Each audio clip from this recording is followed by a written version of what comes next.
Hold on to your ghosts. Oh yes, the battle lines have been drawn. Amuse me, Traveler Spawn. You're on the edge of victory. Annihilate them. As if my life wasn't hard enough already. If you think this armor is impressive, you should see me out of it.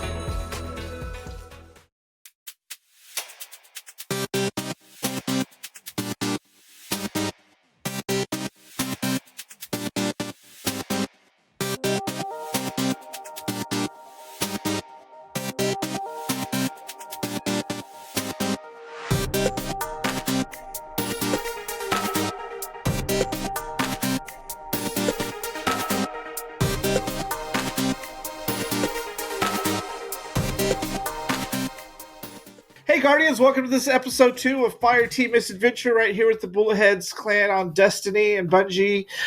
I know there's lots of factions, like, so just calling us Bulletheads is correct, right? Like, I'm in Delta, right. You guys are on all the other ones. I always think about that one, like, should I say specific one, or is it just like kind of all over crazy? No, everybody's a Bullethead. We only provided the sub-clans because there's only 100 in a clan. Well, I also like the fact that it's because it's with people your time zone you can play with. That's been the greatest thing, just finding people who are always like around you. Yet I hardly ever play with the people within the clan. It's always people every place else. I don't know how that works out. Anyways, I'm one of your Guardians. I'm a Warlock in the game. Pretty much only, but I did pull out my Titan, and it was really funny because it does not play like a Warlock. I couldn't make jumps or anything. I'm Slayton, and I'm joined by my co-host. Let's go to Maddie.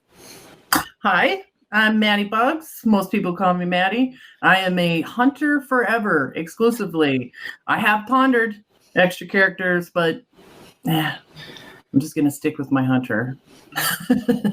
I am actually one of the founders of Bulletheads as well. So a lot of times people have to deal with me if they have ideas or issues or conflict or feedback.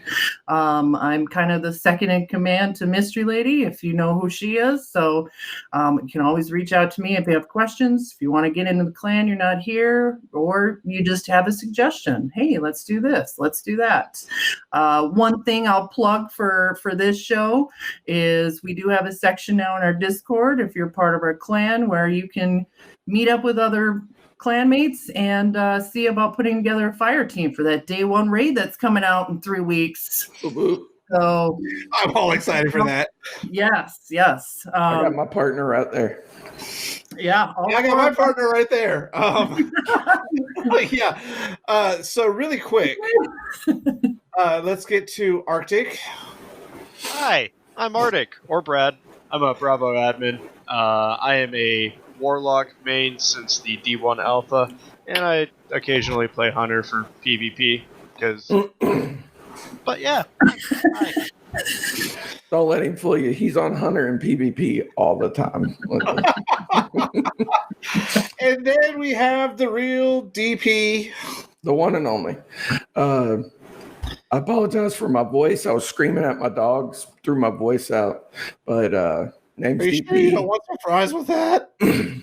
Look, I'm still in high school. I can't help it. I'm 36. I failed 12th grade 19 times. But no, I'm mainly a hunter. But I just today, I got my little fancy controller. I will never go back. I've been playing a lot of Titan, about to mess around with Warlock, only for PvP. I'm mainly a PvP person, and I'm in 2 different subclans, one for PC, one for Xbox, Bravo, hello Arctic, and Team 2. But so question I have for you, Maddie, as I saw this going around the Discord, is we have a sister clan. What is that? Because I have no idea. Yep. So what that is we've kind of formed an alliance with another clan called Get Tanix the House, Tanix Club, something like that. Sorry, guys, that I forgot. A house, because Tanix has no house. Oh yeah, yeah. And they technically have 2 clans among them. One is Get Tanix the House, another one is Get Tanix. A club or something like A club. Yeah, sorry guys. So they had reached out to us through a couple different people in the clan and just kind of wanted to partner up, not necessarily become part of the clan, but to allow openness. And they've joined into our server. We're available to join into their server. So if you're looking for an activity, you can't find it in the Bullethead server, you can go over to the Tannic server, see if someone who's there is available.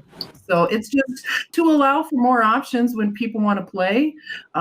We do have people from all over the world that are in various time zones, but who goes to a normal schedule? I mean, I'm Central Time, but I play with people that are Eastern. I play with UK. So, I mean, you got a lot of people out there working third shifts, working second shifts. Just because you live in the Midwest doesn't mean that you're going to play during the daytime Midwest time. So it's just another way to provide more opportunity for people to play with like-minded people.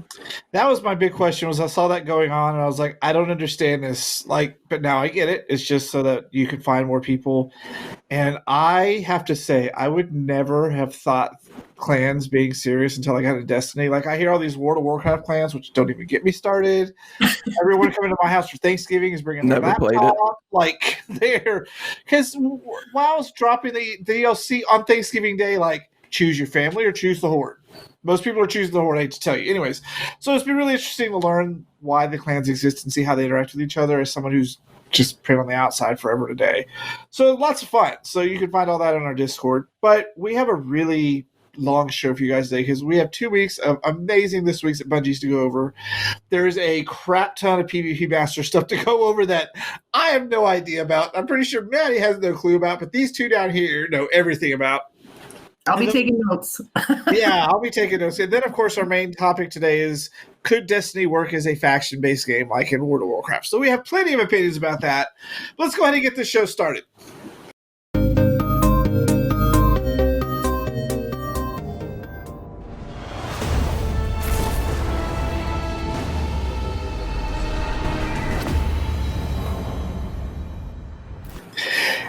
Welcome back to the show, everyone. It's been a very busy week leading up to Beyond Light for this week at Bungie. They have dropped 2 major Thursday blog posts with so much information, some of which I don't really understand. So I'm going to be able to ask some questions about that. So let's just start at the top of the notes we have, which let's go with our thought number 1, which is the launch trailer and VidDoc. I love when Destiny does trailers. But I really hate when anything from movies to games spoils major plot points that could have been an amazing in-game experience. We did not need to see Uldren. We didn't need to see it. I would have rather had that experience with people I've been playing with going, oh shit, what? Like, I think they really messed that one up. But what did you guys think? I see your point, and I totally get where you're coming from. But my arm hair stood up when I saw him standing behind Osiris, and it got great. More excited to play the next season. Me too. This is what I've been asking for the last year. Where is Uldren? When is Uldren coming back? What is he going to play in this part? And we can see he's going to play a big part. He's going to travel around with us. Huge. He's going to show Cyrus. I mean, I get where you're coming from, but I just got chills just thinking about it. Can I just ask, why is Osiris, with all the updates that we've had and all the weapons, is he still carrying that freaking scout rifle? Because he is just a creature of habit. That's why. One night, he's been traveling through time for how long? And one little night, bitch slaps him, and he's done, and he needs help from the crow. Come on, man. Well, okay, you also have to think, if he's been through space and time so much, what is it about that gun that just makes it the best? Like, is it the ultimate end-all be-all gun? Or is he just really attached to it because he's a warlock? You don't need strong guns. You've got rifts, you got a well, you got healing nades, you can do whatever. I will give you that much, yes. Devour. So maybe he's not actually using the gun, it's just for show. Well, that's just stupid. I'm kind of the same mindset as Slayton in that I wish they would have saved that, but at the same time, with how dry the content has been, and just trying to get people back involved and wanting to come play the game, I can see why they showed him off. And I was at work when I watched it, and I may or may not have jumped for glee and screamed and had everyone wondering what was going on. Oh yeah. I think there's other things they could have shown because everyone's been pretty excited so far. But now I have to wonder what is going to be the end game. What moment? Because they've already kind of leaked Clovis Bray. They've already shown off this. It was like when they first did the Oracle quest and you saw the video where the ghost resurrected him. That was one of those oh crap moments that no one saw coming. Yeah. And I think in our age of spoiler territory, they just give away too much all the time because, I wish I had not known Yoda was going to fight in episode 2 when I walked in there. That would have been one of those absolute oh crap moments to see it actually happen. But going in, it's going to happen. Now it's like, what's going to happen? I hope something happens to give us that next oh crap moment because kind of removes some of the spectacle of it. Yeah, you don't want to give the farm away. Well, even though the farm's going away. I was gonna say, yeah. Yeah, so it was interesting. What the other thoughts you guys had? There was a couple of things I noticed in there that I'm wondering how that's going to play out. I mean, I think a lot of people have noticed the fact that Osiris and Zavala are standing in a room with a couple of Cabal Legionnaires. What is that all about? Now, later on, they did talk about how we're going to, what were they called? Take down High Celebrants, I think they're called. And these are cryptoglyphs that are attracting Elixium Cabal and corrupting them. Sorry, I had to write it down because that's a lot of big words. Yeah, that's a lot. But so is that why the Cabal now have come to us and they're going to start working with us because their own people are becoming corrupted? So and they're becoming corrupted, to become part of Ziba Roth. Is that how you pronounce her name? She's creating them to be part of her army. So maybe that's where then is Callus still around? Or are these just leftover Cabal from when he hightailed it out as soon as the darkness showed up? Could be the Cabal they left at the old tower, because apparently we're getting our old tower back.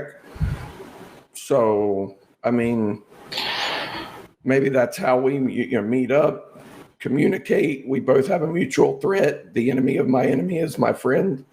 Mm-hmm. Yeah, well, and you have to think the pyramid ships came during this whole last season to all 4 of those planets. 3 out of those 4 planets were major strongholds for the Red Legion. You kind of have to think that they're kind of forced into working together. That's a good point. I was hoping they would do another in-game event before next week so we could see the finale of those 4 planets, but I'm just to the point now I don't think it's going to happen. Let's just hope it don't take 2.5 hours. Oh my God. You know what made me the maddest about that? Because I was there and we were waiting and waiting, and my cousin and I were running around. Right before it happened, after an hour and 50 minutes, I got a Beaver error code and I could not get back in. And when I got back in, it had just happened. I was like, fuck you. I was watching Astacross's stream. Also, I was in the tower just in case that happened. Oh, anyway, so next thoughts, they also revealed the roadmap. My question is, if it's a 4-month season, how are they supposed to still fit 4 seasons in? Are they going to start overlapping them? Because this roadmap says everything goes to February 2nd, but the season is at the end of the month. Yeah. Well, so I mean, it's 3.5 months. Because we're starting halfway through November, basically. So, who knows how they do it? As long as we get good quality content and we're not getting down seasons like Worthy was, I'm okay with whatever. There wasn't a lot of things we weren't expecting on it either. I always my question was always plus more. I wouldn't know what the plus more is because we already know there's going to be planetary event. We already know we're going to be hunting these things. We know when the raid comes out. Show me some of these plus extra fun things. maybe that's those where they are want to good. keep you locked into the game, though. Yeah, I would think that for a roadmap, you'd want to do more than just the very obvious things that say, okay, this starts here, this starts here. This we're already expecting. But I do like the fact that the progression of the hunt activity seems to be every few weeks. It's going to be something different. It's going to level up. Because I really like the world events. I love the Rasputin one. That one was super fun. I love this Contact one we have now. I didn't like Escalation Protocol as much as first because it was brutally unforgiving if you were not in a good instance. Yeah. And it seems like these ones, I can start it within like 2 seconds. There's 5 people running around. So I think maybe they fixed some way of doing it, but I really do like the planetary events. I think it gives the planets more to do than just the lost sectors over and over again. Can we agree, though, that the Seraph Towers was horrible?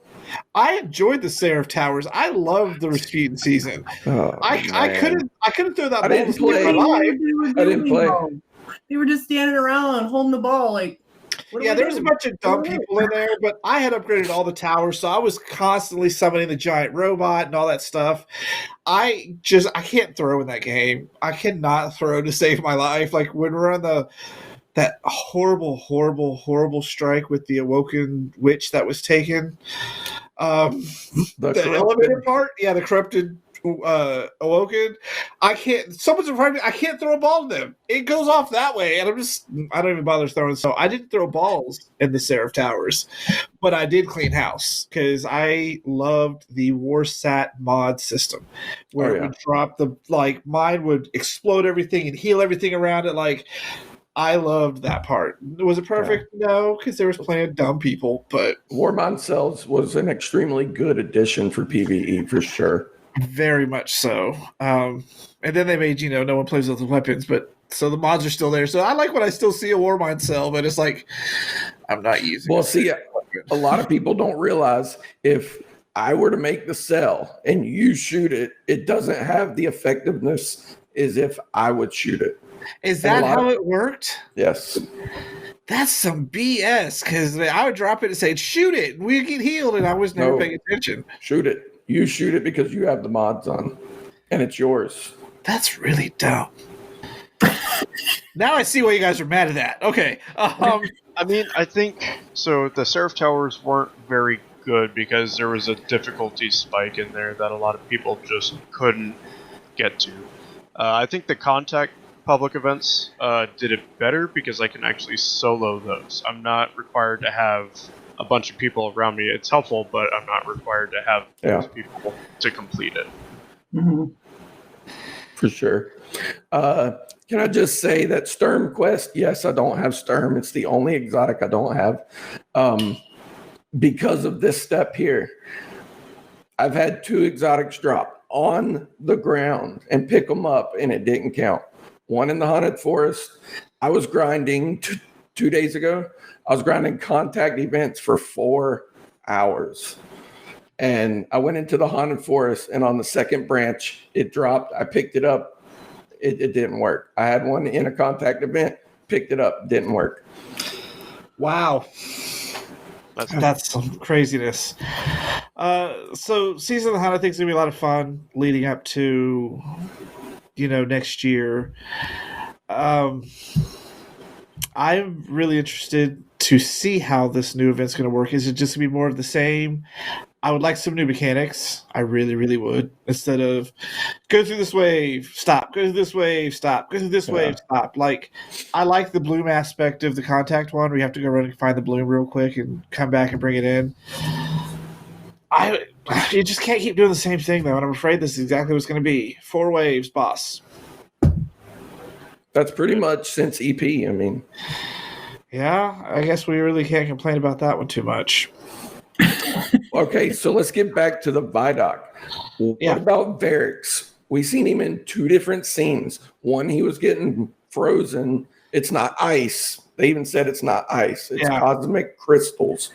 And then another one where he was laying on the ground. So what role is Varix going to play, even though he's very sketchy anyways? We're probably going to have to save him, and then he's going to end up being somebody on our side, probably in Europa. Maybe he's someone we'll get missions from. He's going to end up probably being like Spider, one of those just kind of cool outlaw characters on the side. That's what I think is going to happen to him. And then someone sent a picture. One of you guys sent a picture that said Eric's like vassal of. God, I can't think of her name. Aramis. Yeah, Aramis. The final boss of the 0 hour event is tied to Aramis in some way. Literally in the chat, I just helped someone get their outbreak, and I look over in the chat, and I'm like, oh, well, isn't that convenient? I finish it, I go straight to this, and now we're talking about it. But yeah, I don't know. Maybe it'll be one of those betrayal moments, and like we're gonna get to know and love him, and then he'll betray us, and that'll be the big oh crap moment. But that's a very typical oh crap moment. A lot of people speculated that they'll bring back PoE, but I just don't see that happening. I loved Prison of Elders. They need to bring that back. I was so excited to go through that strike. That was because I want a real horde mode. Infinite Force could have done that, but they didn't. I think Prison of Elders could really fix that kind of itch that I have. Just a survival mode. Like, I think the Infinite Force was the biggest mistake they made. The Forges were kind of a horde mode, kind of. Except that one awful Forge with the Vex in the 3 different areas. Like, that was badly designed. Izanami Forge? Yes. I love all the Forges. I'm sorry. I love them all. That was the other one I didn't like. I could do all the other ones. I loved all the other ones, but that one was just ridiculously, stupidly placed. I could see Varix going a couple different ways. I could see him no longer being a part of House Judgment after all this and leaving Aramis and working with Mithrax and becoming part of House Light. Or I could see him being another Cade and just dying. And just That's kind of what I thought. So. It seems like a waste to just kill him off right away, you know? Well, he's kind of the reason Cade is dead. Oh, he played a part in it, yeah. Yeah. So, what do you think, Maddie? Well, and by him helping us out, he was the one helping us out with the whole 0 hour. So, the Aramis has to know that he betrayed her or betrayed the Fallen, which I think to her is the same thing. So, I don't think you're too far off by thinking somebody might come after him and murder him. But maybe he's going to be that character that kind of sits off the side, feeds us some information, kind of like a spider character, and he's going to go in for the kill to take over all the Fallen once we go in and take care of Aramis. Like, he knows he can do it himself, so he's only coming to us, so we do it for him. Yeah, I can see that happening. Some threads that people thought back in D1. So, if you remember in the Vidoc, they're walking around, and the Exo Stranger does that whole Cade jump backwards and does the shatter type thing. But then you see Drifter, and I thought it was kind of funny, and someone pointed it out, that he's just kind of walking around. He's like, oh, look, you're frozen. What's up, dude? How's it going? I was laughing. The Drifter to me is my favorite character probably in all of Destiny because we don't know that much about him. He's the oldest, living Guardian, if I'm not, mistaken, and the first, right? One of the first. Yeah. So because he knows so much and left the Vanguard and all the Guardians and did all these things, and he's so connected with the 9, I would like an entire season of just, not like Season of the Drifter with Gambit, but just his entire backstory. I feel that could be an entire game almost. That could very easily be I would play that season because I love the Drifter. I love the darker characters like Eris and Drifter and the Exo Stranger. I don't trust Eris. I do. She's got 3 eyes and cries all the time. You got to trust someone like that. She's bat Quado crazy. You don't trust is Lord Shax from the Crucible. That dude's the helmet stayed on. He's my hero. No, you don't trust any of those Crucible people because they force you to kill each other for sport. Like, that is some severe derangedness right there. Like, you are completely gone. Well, technically, Gambit has you killing other Guardians, too. True, but that wasn't the whole point of Gambit. Gambit was kill your thing first. Yeah, so that's how I get away with that one. No, screw them over there in the Crucible. Fuck them. Anyways. Yeah, so it'll be interesting to see. I wanted I didn't even think about the fact that he could take over whenever we beat the boss. Okay, so something I've wondered long time ago, if you're a Destiny person, with the Exo Stranger being back, Luke Smith said himself, Exo Stranger's done. We're not going to hear about her anymore, this, that, and the other, and here we are. That was a dumb thing that they said, because she was like, hey, there's more out there beyond the horizon. Come and find me when you're ready. And now we're ready. So do you think it was stasis? You know, how she disappeared in D1? Do you think that was stasis? She just got warped onto her ship. It looked like that warp onto the ship, like when you come out, just in reverse. Yeah, and you see the same animation in the Vidoc there for a second when she's kind of porting around. Is she the one with the stingray-looking ghost? Because I was like, what is that? I want one. That's not a ghost. What is it? We don't know, but they said point blank, it's not a ghost. I want one of those. Her ship, if that's her ship, that looks like, what was it, Orcs' ship? I think or not Orcs' ship. If you've watched Thor, where the ship crashes, got all the lines. If that's her ship, I want it. The thing is nice in that Vidoc. Well, they said she's got a lot to say this season. Yeah, I can't wait. So she has lots of time. Yeah, got lots of time. I don't know really what that means. Maybe she's just going to be hanging out somewhere, but it's a callback to a point in one of the cutscenes in Destiny 1 where she's like, I don't have enough time to explain why I don't have time to explain. Yeah. Oh, that's right. That's right. Okay. Now she has lots of time. Yep, now she has lots of time. All right. All right, so let's touch upon this progression and economy changes, because we all saw this coming. Now we know the planetary materials that are going away are going to end up going to Spider for nothing. Yeah, pretty much nothing. They're changing the way Spider's doing his material exchange, which is fine. Which is a shaft, if you really want to be honest.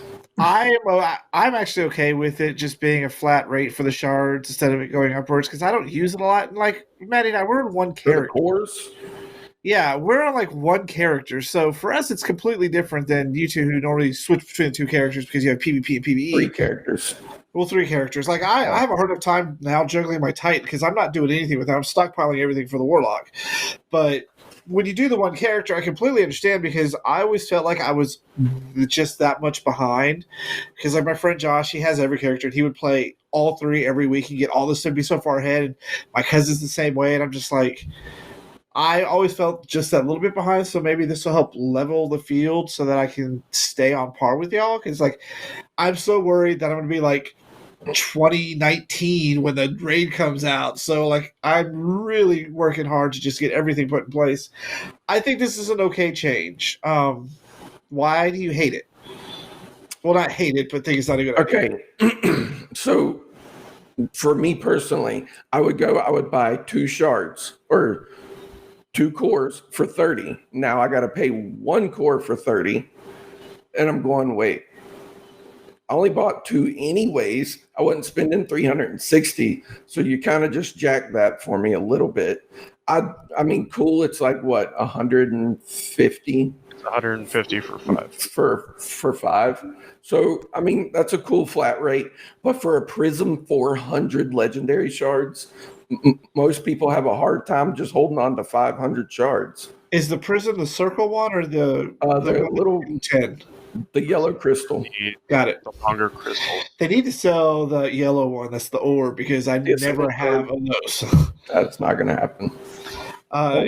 Only a gunsmith. Well, I mean, I get that it's really only for the legendary stuff, which I finally legendary masterworked my Fellwinter helm. So it's like, I'm going to use it for a while. I might as well just do it. But yeah, I didn't really think about that. People who just buy 1 or 2. I guess they're looking at people who buy all 5 every week. And that got kind of expensive. I did it one time. It was never again. Okay, I get it. I just don't have enough bright dust for stuff. I can... Amen to that. I've got every planetary item there is. I've got thousands of them. But in order to get the yellow shards, so that I can upgrade Well, I gotta have bright dust, and I never have enough.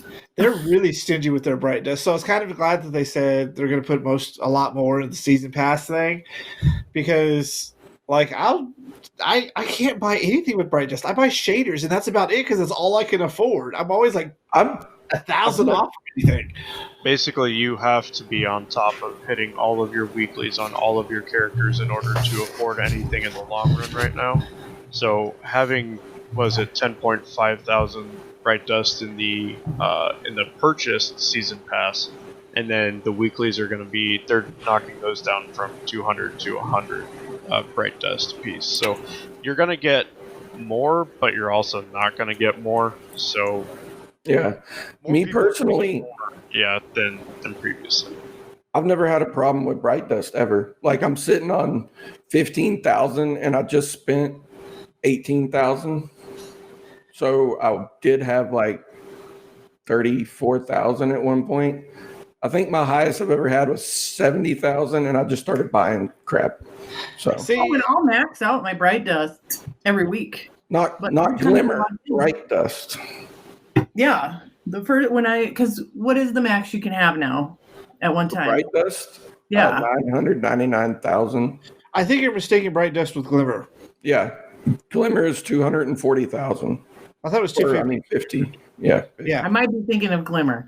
Yeah. I was like, bright dust? Why are you using that to buy your prism? Oh, no. I hoard that shit like it's going out of style. Never mind. I use a lot of glimmer. I do. Did they say they were also taking all the cosmetic stuff out of Eververse? Or is it still part of Eververse? It's still definitely a part of it. It's still a part, yeah. The only thing that they removed that was cosmetic were the legendary ornaments. Legendary weapon ornaments. I wish they would just revamp that entire But you can earn those in game now, is what they said. I miss earning things in game. All the stuff I had before they went to Eververse, I earned in game, and I'm going through my collection like, well, that's an Eververse thing, and I don't agree with their prices in Eververse. If it's something I really want, I will get it. But if they're going to charge you $45 to $50 for 3 sets of monster ornaments because it's $15 a character, that's fucking ridiculous, y'all. That's where I just spent 18,000 bright dust. Yeah. And a lot of people don't have that much bright dust, so I was hoping they were going to take a lot of these ornaments and fun things out of Eververse so you could actually earn them. Yeah. That's what they said they were going to do, right? I feel pretty good at keeping. I think I've got about 20 grand in bright dust that I've been hoarding onto. I never have more than 3,000. I do bounties constantly on 3 characters, so I get tons of bright dust every week. There was a couple things where I'm like, I got to get this. I really got to get this. I was really hoping I could buy some more finishers with bright dust, but that never happened. Got to buy it with silver. That was kind of a bummer. So I hope maybe they open it up a little bit more for some of the finishers. I really enjoy those in the game, but I only have like 3 because I only get what they give you. And then what you can earn without having to pay silver for it. Like all I've got is that 1,000 silver we got from getting early last year. Yeah. It's going to take something super special for me to spend that silver on it. That thing is what they value. So everything that's in there for silver obviously takes a lot more labor and more man hours to make and produce, and that's why they don't sell that stuff for bright dust, unfortunately. Yeah. I did spend silver on the last word ornament, the black one. Okay. I couldn't Very help nice. it. That thing was, it's beautiful. I am waiting for the Gnawing Hunger ornament to hit Eververse, which I've never seen. I will spend money on that. I spent money on Halloween things and Christmas things because I do it. And I don't mind supporting them. I just wish they weren't charging so much for just cosmetic stuff. All right, so speaking of Gnawing Hunger, what do we think about not having a true vendor refresh? I hate it. I do too. Every big expansion, we've had a true vendor refresh. Now, that's not to say they said that we're getting new armor in the vendors, but reissued weapons, like what me and Arctic talked about. Arctic brought that point up. We could get reissued weapons instead of new weapons. Yeah. So all the stuff we just trashed and threw away, we're gonna regrind again again. I'm just so enthused about. I'm gonna wait to talk about that till next week, because next week's show next time show we're just gonna talk nothing about our experiences with Beyond Light. That's the whole show. But I think it's dumb to not offer that refresh, because there are some vendors there's no point to getting anything from anymore, because you already have it. Like, I don't ever go see Amanda.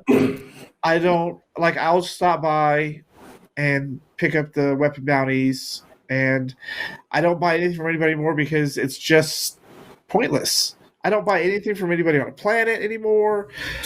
It's a waste of time. So if you at least updated it, you give people a reason to go try these things again. And you got to think, with the token system changing, it's even worse. It's like I've got thousands of Crucible tokens, and for what? New armor. Man, I've got armor that's going to last me till season 15. So why am I going to do it? This is a great opportunity for them to just take tokens and throw them away and try something. I've been stockpiling Vanguard tokens. I have like 472 of them I was going to turn in when the new game started. I'm just like... Well, and this is why they're changing that, because people would min-max like that. They'd just... I did. Thousands of bounties, or not bounties, tokens like DP and I did for Crucible, and just dump them all in there to get slight, insignificant power upgrades for all your other slots after a big upgrade. Yep. At the beginning of this season, I went in with 27,000, Crucible tokens, and 3 characters were min-maxed. After the Umbral Engram glitch that was there for like 3 days in the forges, I had them all at 1060 in 3 days. But I went in and I just min-maxed everything I wanted to do with all my tokens. And everybody's like, well, you don't have nothing to do. I said, I got plenty to do. I play PvP. So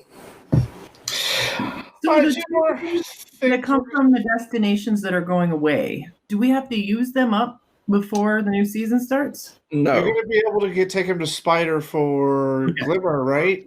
Glimmer and... It says before the end of Season of the Hunt.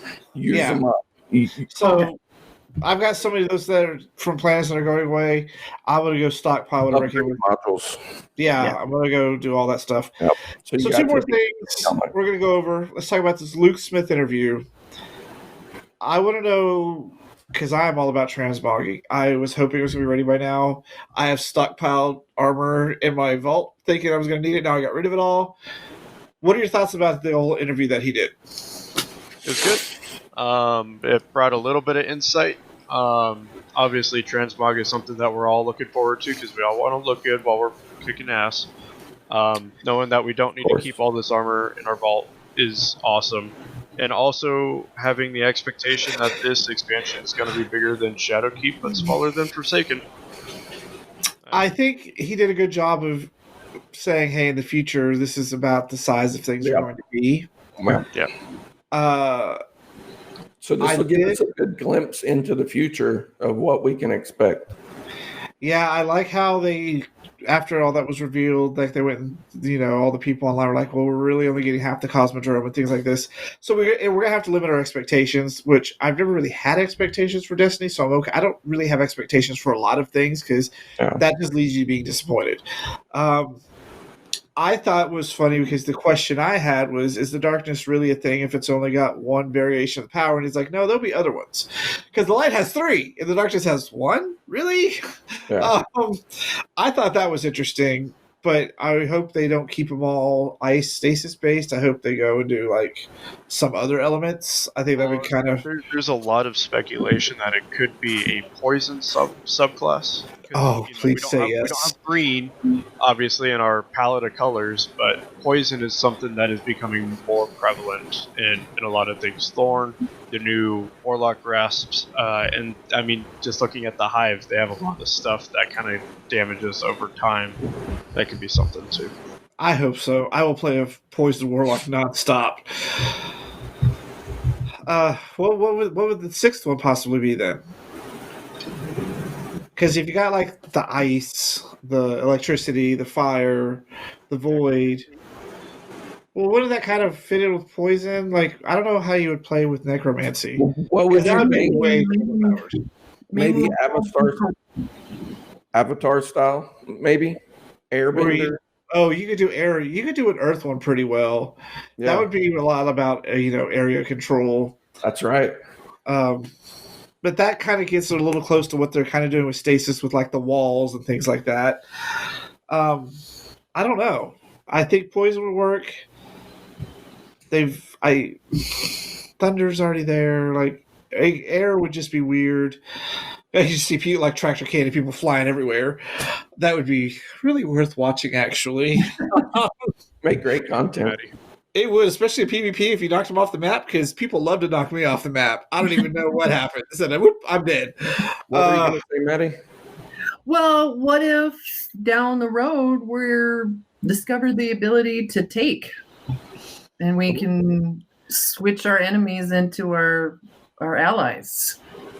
I mean, if we're going to the darkness, who says we can't use that ability? Yeah, It's not bad. I mean, that kind of feeds into my idea of necromancy, because, I mean, you look at most games, there's typically some sort of pet master.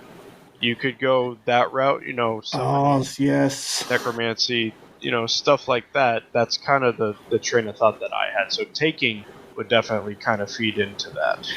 It would have to be either necromancy or some sort of healing class, which the purpose is to be the healing. Or like a bard, something that affects your party. We haven't really touched much outside of Rifts. I think that could be a really fun class to play, but it doesn't really fit in with the darkness, whereas poison and necromancy do. So without Oryx, I know in one of the things, it's like, how are they able to take without? Well, that was Oryx? the last wish. So Yeah. Oryx took Riven. Riven, after Oryx died, was given her ability to remain autonomous. So she was in this weird in between. She was taken, but she still had her self-control. And then Savathun approached her, and it was something along the lines of, whoever wishes for the greatest wish, I get like the final wish granted, or something along those lines. Well, we had 6 Guardians wish for Riven's death, which was about as great as it could be. And so Savathun was given that ability to take. She was able to take control of all that. Well, the last bit of the things was there was a major sandbox this week at Bungie with things that I don't really understand, but I'm pretty sure the two of you are going to get into in PvP Masters. So when you're doing this, try to explain it in normal people language for people like me who are like, what? I don't get it. Kill death are like some fun things, but so that's what we're going to get to now. We're going to go to Arctic and DP doing their PvP section. They're going to go over all of these sandbox changes, what they mean, and how they're going to affect you. Because does sandbox really only affect PvP majorly?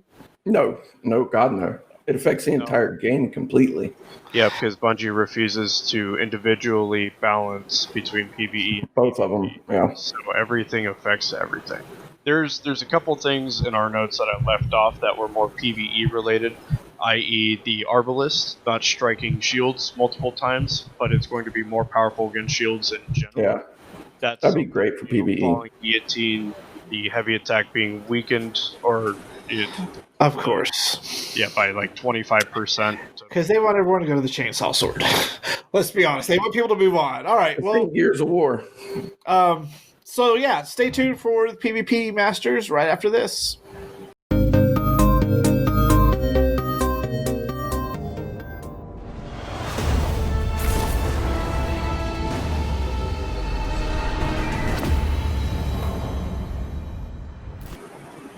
All right, y'all. Welcome to the PvP Masters segment. We got a pretty big list of topics here. We're going to cover the TWAB from 2 weeks ago that covers a lot of the sandbox changes. Obviously, these changes do not affect just PvP, but a lot of these changes are more PvP focused, so DP and I are going to talk through them. So, yeah, a lot of changes, D. Tons, man. I guess let's just go ahead and get to the big one. In my opinion, is the 150s going to 140s. With the current meta on PC, Dire Promise pretty much all the time. Over on console side, I know for a fact that it's all 600 auto rifles. So with 150s going to 140s, and are they going to retain their aim assist? Because they didn't actually specify that, because that's basically what the 150s had over the 140s. Right, and just the faster rate of fire. So with the previous changes to hand cannons, everything had the exact same range fall off. I forget like the exact meterage. It was like 20 meters. It was 20 meters. Oh my goodness. Yeah. Every single archetype of hand cannon. So the reason why 150s were so much better than 140s was just because you had that faster fire rate. Yeah. And so, I mean, in high-end comp, even on console, it's mostly just Dire Promise, Fell Winter's Lie. And it's very similar on PC from looks of things. So, with all 150s except for Sunshot being moved down to 140s, it's definitely going to change some things. It's going to bring everything more in line, and weapons at this point can now be, or I guess hand cannons can now be individually tuned when earlier they couldn't be. That was the excuse. With the extra 5 meters that everything's getting, I've seen in the Crucible a ton of people getting ready. And honestly, everyone's saying, "Oh, it's a Sunshot meta." All the big streamers are pushing, Sunshot, and you see a Sunshot here and there. But I've seen Ace more than anything else, and I've been using Ace, and honestly, think Ace is probably it's the only one that can. The only 140 that can do a 2-tap to the head and 1 to the body. So I think that's where a lot of people are going to use Ace a lot more. It'll be a little more forgiving. Yep, and you and I have definitely put in our time with Ace the last couple weeks. And the biggest thing with Ace is that the balance and recoil is just odd. It doesn't settle. You have to really pace your shots. Yeah. I've been playing with a lot more Thorn this last week. I can't use that thing. And it's tough because you have to hit 2 head, 1 body. Yep. And even then you might not still get the kill because of the poison. And depending on the person's resilience. See, that's where I think Ace shines over Thorn, because you don't have to go and pick up a remnant. You can just reload, have the Memento Mori perk, and so I see Thorn being more of a. It's still going to be there, but you're going to see Ace so much more. Yep, absolutely. And obviously, people are going to do work with Sunshot, with everything getting the range buff, and Sunshot with its catalyst. It's got a lot more stability. It can flinch. A lot more range. It's a flinch machine, man. Yep. So with the 600s, I don't feel, until I get it in my hand, this is just my opinion, I don't think it was nerfed enough. No, I agree. And so with even like aggressive frame hand cannons, those are going to flinch a lot. Those are going to hurt a lot. Even with the 180 hand cannons, those are retaining the range, but they're getting a 37% mag increase, so malfeasance is going to be... I was going to say, my favorite hand cannon is malfeasance, hands down. It is one of the best feeling hand cannons. Especially on controllers. Yep, absolutely. So my biggest thing, and to your point, is 600s are still going to be too good. I think it was Aztecross that said the difference between the current time to kill, which I believe we have right is here, 0.7. 15.75 to 14.25 damage per round. It's basically the equivalent of 1 extra bullet. Yeah, see, depending on the rounding, is also what he said. If it rounds down, it'll go to a 0.8 second time to kill. And I'm okay with that. That kind of puts it in line with a lot of things in the game. Yep. If it's a 0.77 and it rounds up, it's just 1 extra crit, and it's not like if they would have went to 14 instead of 14.25, I feel that would have been really nice because it was what 13.75 Yeah, before the season of the worthy pre-Shadow Keep. Yeah. Yeah. And for all the laymen out there, this is just talking about damage per bullet. Yeah. So currently with 600 RPM auto rifles, biggest ones being Non-Hugger and Summoner, you have a 0.7 second time to kill, which is the equivalent of 7 or 8 bullets, not including crits. Excluding Kill Clip and Rampage. Yep. Yeah, all your extra damage perks. Yep, so even after this slight nerf to damage per bullet, it's still going to hurt incredibly bad, and people that can hit their crits are still going to absolutely burn you down before you have an opportunity to do anything. It's I kind of like that they went to 140s. It's like they said that they feel that 140s were the most balanced, and I would agree. I would. That's why I kept my Austringer. That's my favorite 140 right now currently. Probably going to change. But to keep one exotic hand cannon and not keep the other, say like Thorn at 150, it is a 150, right? Yeah. Yeah, Thorn is a 150. But why Sunshot only? Why do you think that? Exotics have always needed to be unique in a certain way, and really, what's unique about Sunshot right now? That it has glorified butterfly.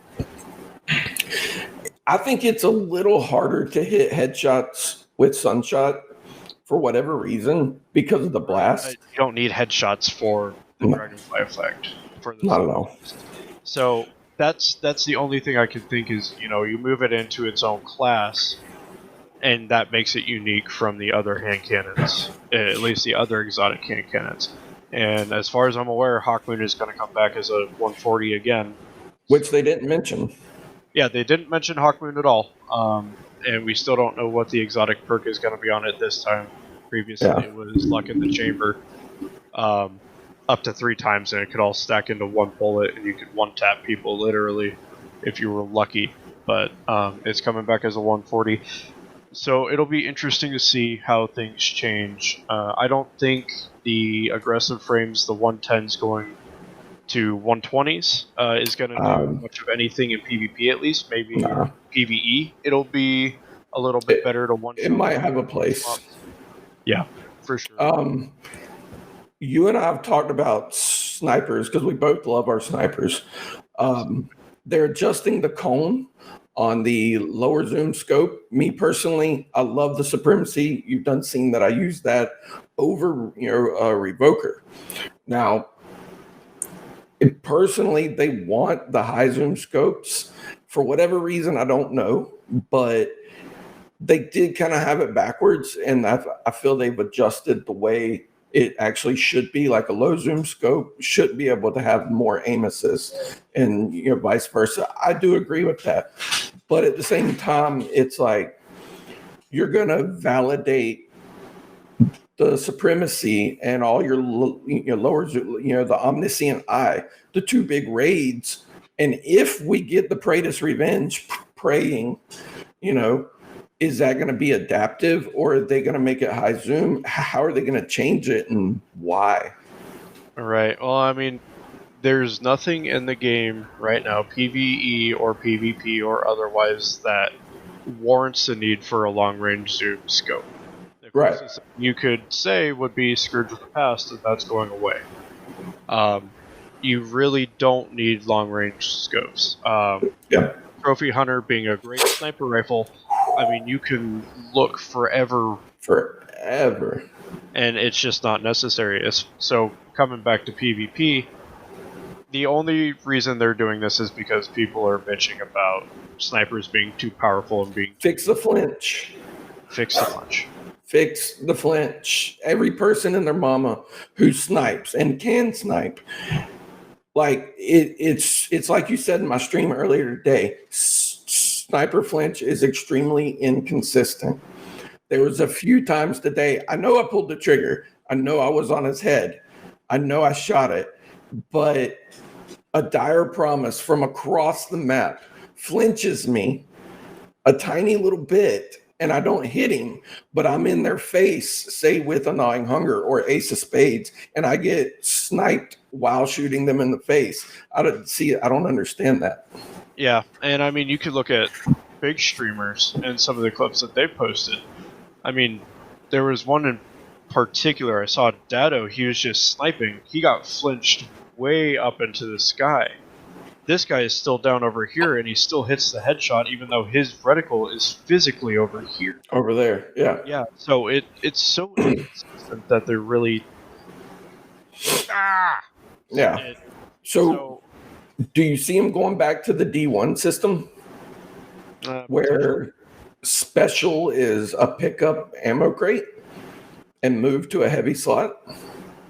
You know, there definitely needs to be special ammo economy fixes, because right now you pick up all the ammo that the person you killed had, and if you have scavengers, you double that. I mean, Right. there's been a couple times this last week running into a guy that would literally only have Jotun out and just spraying it down range forever. And so obviously special ammo is an issue. If you fix that, the rest of it falls into place. Destiny 1 Year 3 Trials was a lot better for it, honestly, as much as we didn't like it. But yeah, the sniper rifle aim changes based on scopes. So low zoom scopes will have a very large aim assist reduction, and then high zoom scopes will have a small increase in aim assist. So basically the change. Let's get to probably the most controversial topic. What do you think that is? Mountaintop. Yes, sir. Do you feel it was nerfed enough? No. I don't either. Nope. So we'll discuss the changes that Mountaintop are currently going through. So splash damage nerfed by 33%. Obviously, splash damage is a big deal right now for Mountaintop. So that'll help. However, they are increasing the direct impact damage.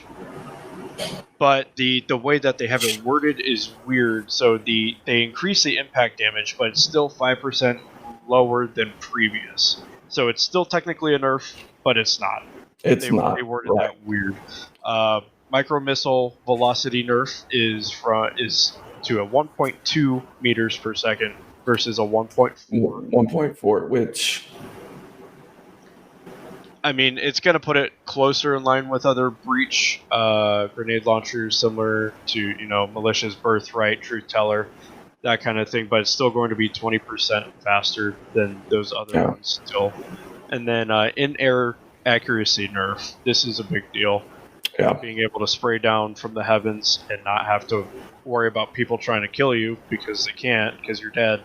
It's going to be a 7 degrees worth of projectile error, which means that if you're up in the air, it's going to go everywhere but where you're aiming. And they also said with the Icarus mod, it'll be worse. Well, actually, significantly less with the Icarus grip. Significantly less, like 3%? Around, like 3%, maybe half. So they wanted to take off the quick access sling, basically. Yep, they're going to make you make that decision, which is fine by me. I mean, if they have Icarus grip on, whatever. The only issue I see with that is still Titans and Warlocks. Yep. Warlock, Top Tree Dawnblade, they still have better in-air accuracy.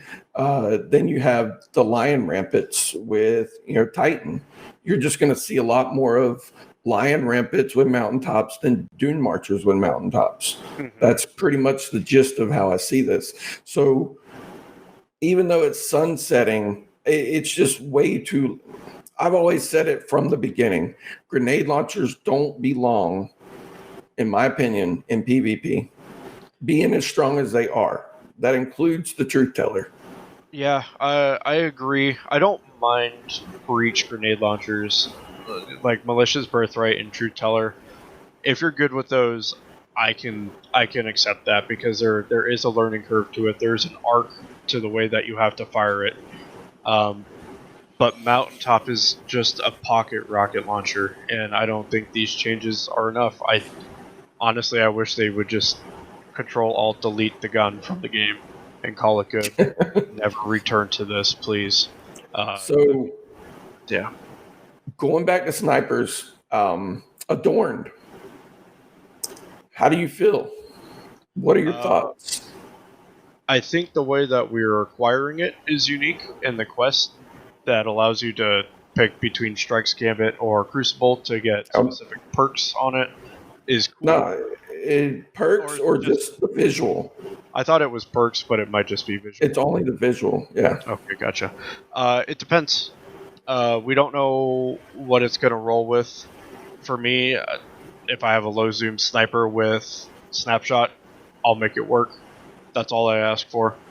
Do you see it being a reskin of Beloved or an homage to probably the greatest sniper that I've seen in a long time? Right. Well, you have an adaptive frame sniper that hits as hard as an aggressive frame. Yeah. I want... If it's going to be powerful, at least everyone has the opportunity to get it. Yes. And if the changes to the aim assist cone adjust that at all and make it more difficult to use, but it's still good and it's still feasible to use in anything, cool. I'm all right with that. Well, they said adaptives were staying the same, right? I believe so. I don't think that for snipers that anything is really changing outside of the scopes. Yeah. So it's just the difference between low and high zoom scopes is what's being changed at this point. So we'll have to see. Going down some other changes. So scout rifles. They said that they did not want to increase the damage at all without the risk of it, being OP. Everything. Similar to Destiny 2 Year 1. It was the year in the meta of the Mida. And which I will be using a lot more now. Yep, absolutely. And you're seeing a lot more people using Scout I have seen it. Too. So all they're doing with Scout Rifles is they're changing the aim assist, they're buffing it, giving it a maximum of 15% of a wider cone. Which is a lot. It is a lot, but it's basically the difference between, aiming in on somebody and having it stick and being, a little bit farther off and having it snap. Yeah. Cool. Thoughts? Instead of me hitting your shoulder, I'm going to hit you in the head. Yeah. Is the way I feel about it. Jade Rabbit change, armor piercing to high cal. Do you see that being a big thing? Because the maps we currently have aren't designed too much for scout rifles. No, not at all. They're kind of in a weird spot right now anyway. The only reason why that they're even making this change to Jade Rabbit is because it fixes the proccing on the exotic perk. Yeah. And my dog is going crazy in the background. I don't know what he's doing. So, yeah, I mean, I don't ultimately think it's really going to change much of anything. People that are good with Jade Rabbit are few and far in between. Let's see here. What else do we got? Well, I guess since we're on the topic of Mida, we could talk about the changes to the multi and mini tool. Along with Drain. Yep, along with Sturm and Drang. So the synergy perks that are tied with the exotics and their secondary weapons. Could be intrinsic. They'll be intrinsic now. Both mini tool and Drang will be available from the gunsmith without an infusion cap, meaning that they aren't sunset. And you'll be able to buy them with a specific roll. Also, real quick, for anyone, for layman's terms, intrinsic means it's just going to be a part of the weapon all the time. It's not going to be one of your 2 perks that you're going to get. So, just to get that there. Yep, absolutely. So, with the Mida mini tool, which is an SMG, it's going to come with hipfire and kill clip added. And this is pretty disgusting, honestly. Yeah, I was going to say that's going to be a nasty combo right there, man. Yep. With SMGs, I feel SMGs right now aren't really in a horrible spot, but they're not in the best spot. So if I had to say, I would say they're kind of balanced right now. Yep, absolutely. For sure.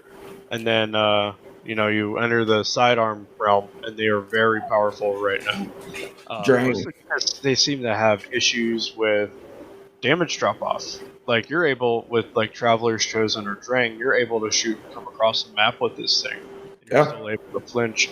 So the Together Forever perk is going to be intrinsic on Drang, and it's going to come with accurized rounds and moving target, which is dumb. That's disgusting on Drang. I was going to say, Drang is already powerful as it is. Taking away the full auto on Drang, I think will sway a lot of people, especially in PvP, away from it. Yeah. But for people who don't mind not having full auto, it's going to be disgusting. It's going to, especially you pair it with a 110 that's already hits 195 damage. It's basically a one shot for 6 resilience or less in the Crucible. I personally hardly ever get over a 4 resilience. Yeah. So, that's about the only 110 that I could see being part of the meta. Yep, absolutely. And Sturm has sat in a weird spot for a while. There are people that make it work with Drang. But Drang by itself is annihilating in Crucible. So, it is what it is. Some other smaller things. So Outlaw, the perk Outlaw is getting buffed a little bit. So the Outlaw, it helps your reload when you get a kill. Precision kill, I believe. So the reload stat buff is going to 70. It's up from 50. It's basically going to be, 0.3 or 0.4 seconds to the reload speed. So it's not big, but it's better. It's big enough. Yeah, absolutely. Yeah. Rapid hit, unfortunately, is probably as top tier perk as it is probably not going to be, because of the nerf it just received as well. I don't see rapid hit being as top tier as it was anymore over Outlaw now. Yeah, for sure. Go ahead. Speaking of Outlaw on Mida, why was that the catalyst? Like, who really said I need more reload on Mida? Oh, you got to get more bullets down range, man. Yeah, right. Yeah, it'll be whatever. So that's a bulk of the TWAP. The other really big thing that was confirmed for a while, but now we have more details about it, is Adept weapons and trials. Is it going to be worth it? Yeah, for sure. So depending on the perk. Yeah, absolutely. So right now, going into trials, getting flawless, you get a weapon, you can masterwork it, and like any other weapon that you masterwork, you'll get additional stats to that specific drop perk. So you could be range, stability, handling, reload speed, whatever it is, you get plus 10 to it. So Adept weapons, however, they will still have the plus 10 to that specific drop stat, but when you masterwork it, you also get plus 3 stats on all other stats. True. Which kind of makes it pretty disgusting. Something else that they talked about were exclusive Adept mods. These mods will only drop from going flawless chest, and they will work similarly to the Iron Grip and the Iron... What was the other one? Iron Grip and Iron Gaze. Gaze, yeah. So basically, it's going to give you a very large upside with a slight downside with it as well. Yeah. So you could get a very high stability rating, but lose all of your reload speed. Something along those lines is how it's being designed. Let's see. I feel Iron Gaze is kind of a crap perk, honestly, whereas Iron Grip is probably top tier in my opinion. Yep, absolutely. And it all really depends on the weapon that it drops, or what weapon you have it equipped on, and what other stats that it has as well. Something else that they talked about, so the mods will obviously come from the Flawless Chest, but it'll be on a bi-weekly rotation between weapons and armor.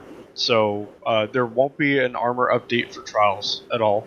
We're going to be getting the exact same armor, and we're even getting the exact same weapons differences is that they're going to have a different shader that is exclusive to these weapons. You can't dismantle these weapons and get this cool shader. And you can only put the Adept mods on these weapons that you earn from Flawless.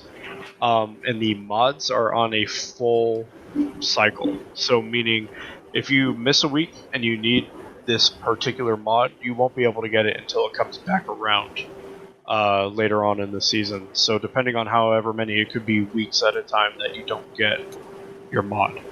What are your thoughts? Well, honestly, personally, for someone who's never gone Flawless, I guess I haven't really cared to go Flawless because of the lack of loot and incentive. Two, I don't really have a PvP fire team that has the drive other than you. But, I hadn't had my Xbox Live for a while. I just recently got it back, and I've been on, PC. And, it's just, there's just no incentive, even with the extra materials. I can go into the pit 3 times and save a boss checkpoint and get more. Yeah, the exact same amount of time, potentially. Yeah. So for someone who loves PvP, I do. And a lot of people will say, oh, you don't truly love it unless you want to go Flawless every weekend. That's not true. It's not true at all. I enjoy the aspect of PvP. I enjoy that there's randomness. It's not going into a raid and knowing where every single enemy is. I like comp. I like elimination. Do I like the sweatiness factor that Trials brings? No. But can I hold my own for the most part if I have good communication? Yeah, I do. But obviously, like you have a better shot than I do. You've gone Flawless, 4, 5, 8 times or something like that?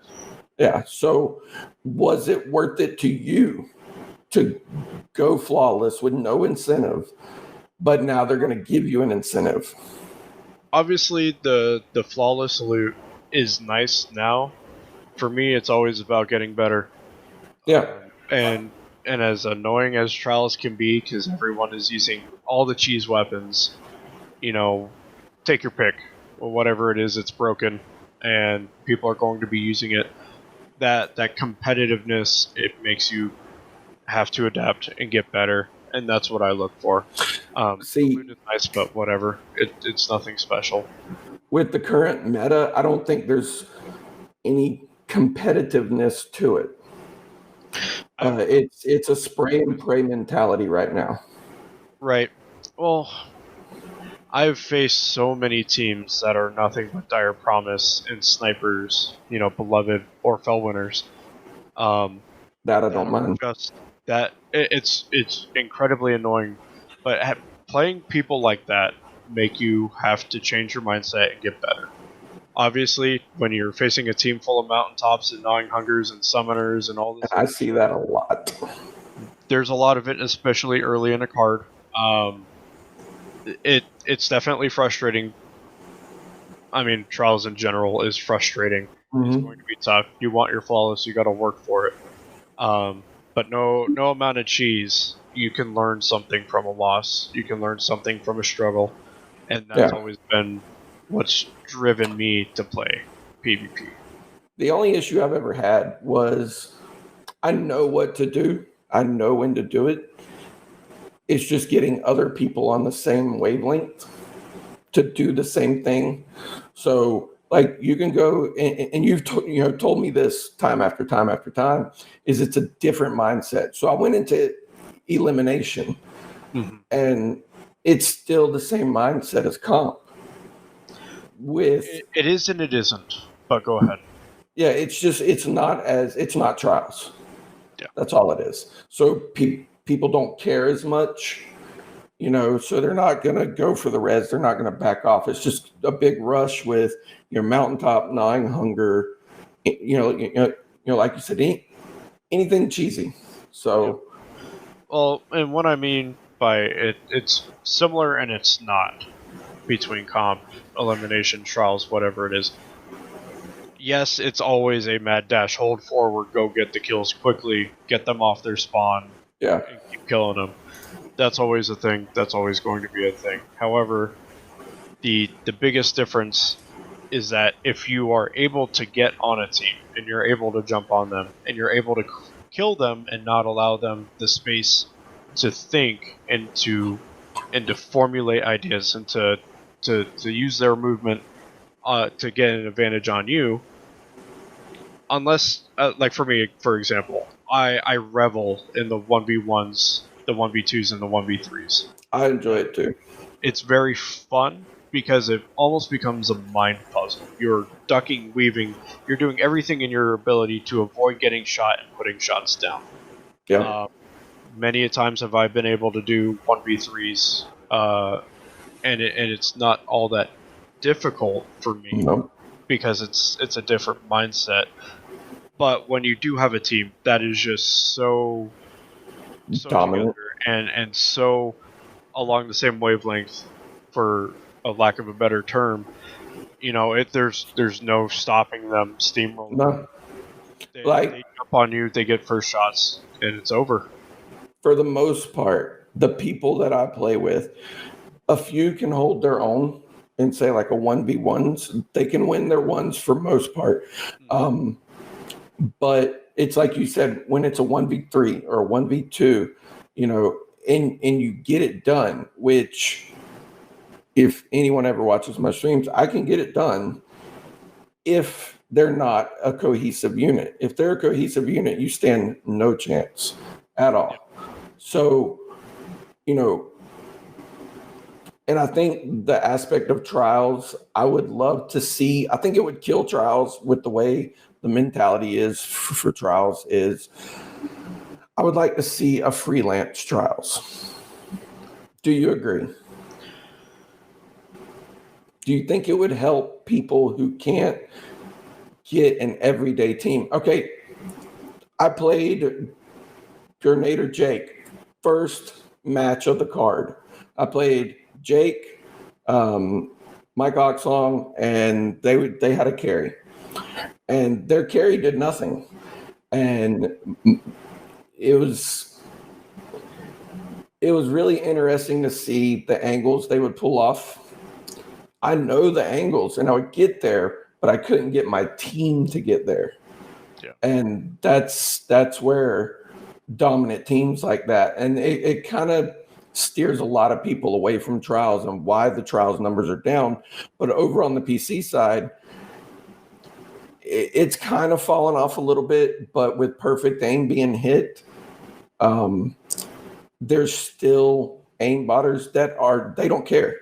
They have 100% headshot accuracy with 500 kills on their revoker, or they have a private Steam account with 2 friends, and it's the only 2 friends that they're playing right now with in trials, and everyone's all headshots with gnawing hungers and B-wings from across the map. So the discouraging part is definitely there. So to fix trials, what do you think? So obviously loot is a big driving force for a lot of people, and that will drive people, especially if the weapons are so good that they're good everywhere. That was i.e. the summoner. Well, yeah, obviously the summoner is nice, but you look at weapons in like D1 Year 3 trials versus what we have right now. They were great in trials, they were great in normal PvP, and they were amazing in PvE. Doctrine of Passing? Exactly. So the fact that you can think of that and you can remember that, that if the loot is worth getting, people are going to drive to it. It doesn't matter if they play PvE all the time or if they're PvP sweats. The loot is a big driving force. My mindset of trials being open and available to everyone, like a freelance, like you suggested, I don't think that's the right way to go. And that mindset it's not elitist, or at least I'm not trying to make it elitist. It's the same thing with raids. Not everyone can raid. Sure. And not everyone should be able to raid. This is the very toughest and the very top of the end end game stuff. If you can't do it, I'm sorry, but you shouldn't, do it. Obviously, if you get carried there, good for you. You got your loot. But Yeah. if you can't, hang, I'm sorry. That I'm sounding elitist, but I'm not trying to. Exactly. I was going to say, you don't want to, I get what you're saying, but for most casuals who don't play PvP every single day like you and I, like, you're a hell of a raider. You and I have done a lot of raids together. So, for just the dads that can only play 2 or 3 days a week, I know Bungie is trying to make stuff towards them. That's why I say a freelance version, because going into comp without a fire team can be very bad. You got three blueberries that's not talking, and then you got a 3 stack that plays together all the time. But then you give us the freelance version. It gives you a fighting chance. Do you agree that trials should have a fighting chance for everyone? I want people to be able to go into trials and enjoy it. But again, it's so difficult to try and strike a balance there. If they put in a freelance playlist, cool, more people will be able to do what they want. But at the same time, it's going to be the same blueberries are still going to be blueberries. They're still going to drag their teams down. If they can't stick it in freelance survival, I agree. They would be able to do it in trials either. So, I agree. I do. I want everyone to be able to enjoy the best things that Destiny has to offer. But if you can't do it, I'm sorry. Yeah.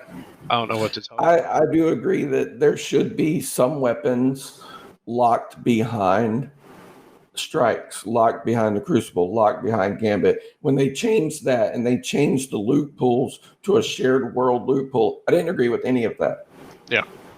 But let's wrap up this section with next meta. What do you predict? I predict that autos, particularly 600s, are still going to be top tier. I also predict that hand cannons, particularly 140s, are going to come back into the limelight, and there's going to be some shifts there. If the changes are good enough to hand cannons in the range, and they're able to at least outrange autos, there's a chance. But if not, it's going to be the exact same that we've had. I agree, except for one thing. I think with the 600 change, 720s could creep in, such as Reckless Oracle. Who? Reckless Oracle, the Reckless Oracle and Tommy's Matchbook. Yeah, Tommy's Matchbook's a very good auto rifle. Mm-hmm. So, yep, absolutely. With that, I say that this wraps up this week's section. My camera was off focus the whole time. I don't know. I was constantly trying to fix it. I'm like, whatever. I'm ugly anyways. You don't want to see me. So, yeah, that's all good. So we talked through a lot. There was a lot to go through. Lots of potentially good changes and some changes that probably could use some more tuning. But let's just say we'll see when it comes, right? Yep, absolutely. And we're only a week out. So I'm excited no matter what. Yep, absolutely. It's more Destiny. So with that, y'all, thanks for watching this segment, and we're going to head back to the main show. Thanks. Peace.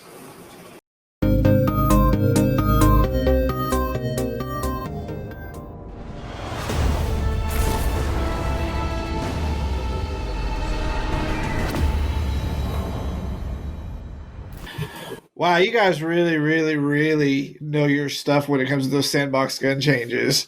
That's all I gotta say about that, man. When I looked at it, I didn't understand it because I just shoot my gun, and that's about all I think about. Like, I don't think about any of the meta stuff about it or how it actually works. I just know I like the guns I have. They shoot, stuff explodes, and I'm good to go. All right. There's like a whole level to this thing that most people like me don't even think about, but it's really interesting to hear about. Because like for 2 years I played with Nameless Midnight. It had Dragonfly and a really good aim thing. I used a scout rifle for 2 years. I didn't change for 2 years because I got a really good roll on one gun. I like Nameless Midnight. It was a good scout for a I while. love Nameless Midnight. Then I finally moved on past it, and I've had gnawing hunger this entire season. Yeah. All right, so you guys can get more of the PvP segments in each show. But right now, we're going to get into our main topic, which I love when I brought this up because all of y'all know last time. There's this constant rumor because Luke Smith loves World of Warcraft that he wants to build Destiny into a 2-faction game. It's a rumor that never goes away, and there's kind of pieces that make you think it's going that way. But our topic today is, could Destiny work as a 2-faction game? If not, why? If so, why? And when I brought this up, you guys all went, ugh. So, what do you mean 2-faction? You have a good side and a bad side. So one side sides the Vanguard, one side would go off with the Darkness crew. Okay. Which is what people honestly thought was happening right now. I went with Drifter, I gotta say. Yeah, I like the I dark went with side. Drifter. I think we all. So, yeah, I think who didn't go with the Drifter? So when you have half the characters going to Europe and half the characters still being the goody-goodies, there is a clear division that could be played with in the future. So what are your thoughts, DP, on a 2-faction game? I would enjoy it. I honestly would. I would like to see it. Like you said, you have the light and the dark. From day one, I've never agreed that the light was the right way to go, just with the lore and the storyline and stuff like that. I'm like, something's really sus about this whole speaker guy talking for the Traveler. We shot the Traveler down. That's the only reason he's staying with us. He left the Fallen. So he's a betrayer in the beginning. He's a little bitch. Yeah. So, oh my God, there's danger. Let me run away. He's a blueberry. Anyways, so I think it could work. I think it really could. I would definitely side with the dark. As far as Guardians fighting each other, I don't know how that would work out in story mode. It would be interesting to see.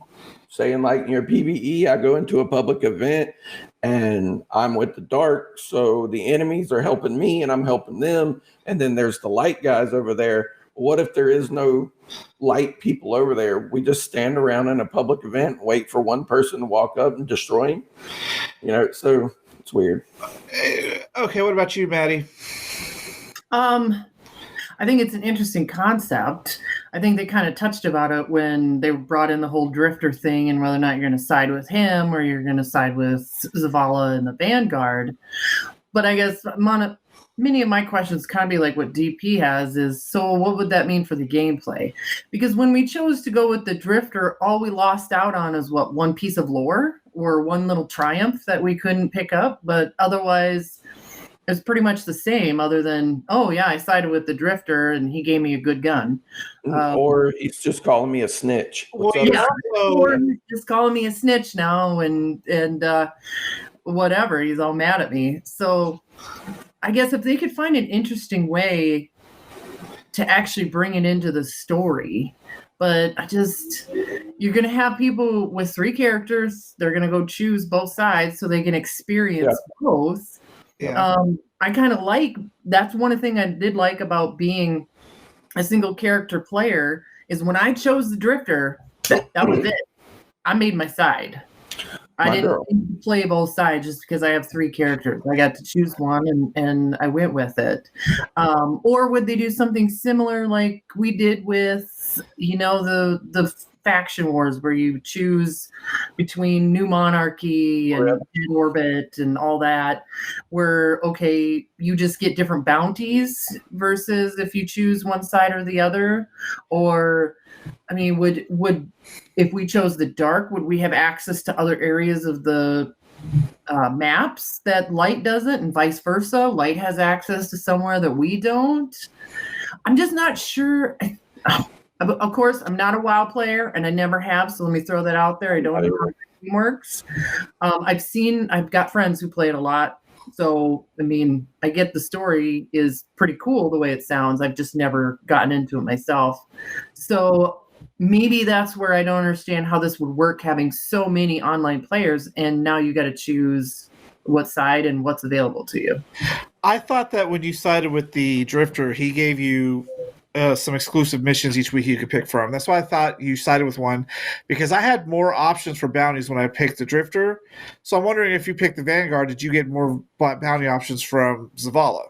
I saw no difference. That's interesting, because I could have sworn they said you would get more bounties options. I saw no difference. All right, what about you, Arctic? I maintain the sentiment that I think the concept is cool, but I don't think it would work for Destiny. I think that the world is too centralized on what we do as a single player Guardian and what everyone experiences, but we are the Guardian. I don't think that it would work at all. I think it's too linear and focused on what we do.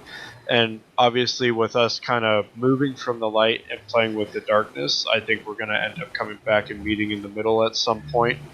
And we're just going to maintain that storyline that there's truth to both sides, but there's also not truth to both sides.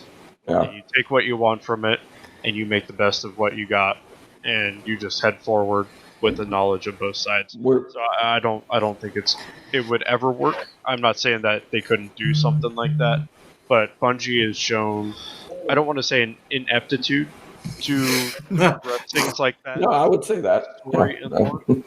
But I mean, the Allegiance quest had a lot of potential to be really cool, and it didn't really do anything. I think this is a concept that could work, because I've thought about it for a really long time since the Allegiance quest came out. Because it's not, there's a whole world of possibilities that open up. Because even if you guys were all in the same tower but worked for a different faction, you would have, just like the faction things, you wouldn't really have to change the missions, but you could create new mission types where light side starts someplace, dark side starts someplace, and you have to get to the goal, kind of like a new version of Gambit, but with strikes. And the player worlds, the light side for, let's say, Contact's trying to put the motes in the bank, you're trying to put the motes to summon the Taken thing, if you're bad. It would create this weird dynamic of having more things to do, whereas I understand the game is all about our one character, but we're really not one character anymore. It is a very vibrant world full of all sorts of Guardians, and as an MMO type of game, I'm kind of over I'm the badass character. You know, Maddie's a badass. We're all the badass characters, which is why I liked when we brought up last time, like Personality Ghost. Maybe you could give your Ghost a different voice or something. I think it would be really fun to have that kind of division where your dark powers were better than light powers, light were better than dark powers, depending on how you wanted to play. You can use them all, but just to have an allegiance somewhere and kind of work in a different way. I would like to split where the dark had their own area and the light had their own area. Y'all can do the same missions, and they do special strikes with mazes, and who gets there first gets there. There's a lot of, because I think if they're not going to be making such large expansions, they can put a little bit more time into what they're doing to give us that fun thing that, yeah, you could do both sides of characters. That's more replay that keeps you busier longer with less content, basically. Oh, Bungie has stated, and Luke's said it himself. They're kind of stretched thin, and after the Activision split and the loss of Vicarious Visions and all their resources, they're very limited. So I understand them trying to just kind of centralize on certain things. Themes, atmospheres, worlds. Right. So they are kind of limited on staff as to who's going to do what. If they still had Activision and they still had Vicarious Visions and they still had all their resources, it could possibly work. Have two different towers, have two different this, that, and the other. I just think they're a little stretched thin right now, and they don't have the income for it. Yeah. I guess you could say, to get the resources. Do you think they regret leaving and going independently with all these ideas and thoughts that now they may control it, but at the end of the day, when they're releasing constantly smaller and smaller yearly things, how, like, as gamers, we have expectations. I had this huge argument about it last week. We have expectations. We're spoiled. I'm not even going to lie. We want everything to look better, be bigger, be this. I think with them saying they're, I mean, it's very glad that they set the expectations. Things aren't going to be very big anymore. And with limited resources, like we're not getting, new vendor refreshes, we're getting a lot of old stuff reintroduced. That at some point in time is going to kill the game. So do you feel that at this point in time they're starting to plateau? I think they're plateauing, which is why I like the idea of going into two factions, because you could, a little bit of effort and the smaller content makes basically two different games you can play. And for me, I think if they're going to keep this small independent scale, that would be a really, really smart move.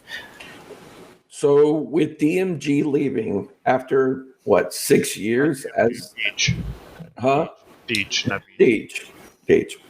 So after, which some people don't know him as Deej, all of your new light players, but with him leaving, didn't they say he was going over to the Matter IP?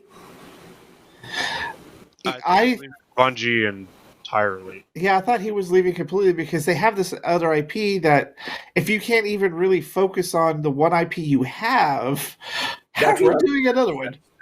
Well, they got paid $100 million to start this IP and work on it. So with them being, that's my point of being stretched thin.